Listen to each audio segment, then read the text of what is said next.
This is a story of someone who had typhoid fever and what happened to her.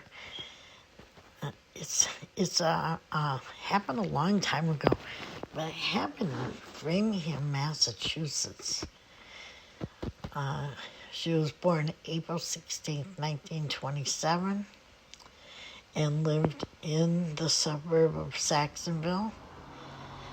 The Saxonville River was very close to her home, and we're mostly a very up-to-date town. She was down at the river. It's basically a creek behind their house, but they were down in the river, and she was only 5 years old, and everybody was drinking water out of the river. And her hands are too small, and she couldn't get a drink. So she took an old can and drank out of it. Now, this is a 5-year-old, and parents let kids go by themselves at that time. But the next morning she got up and she was really sick. Really sick. Her temperature was way, way, way too high. She was very sick. And they called a doctor.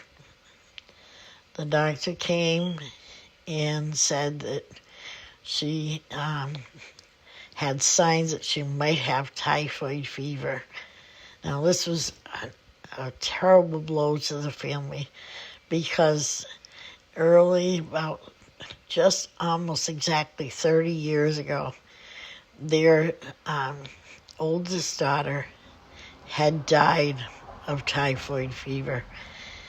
And it was pretty rampant during that time. We had a big epidemic.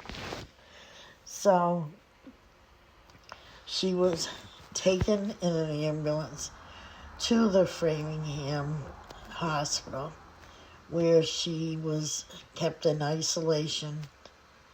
They shaved her head, and everybody that came to see her had to come in garments and protective gear, including her uncle, who was being treated for cancer. She remembers it.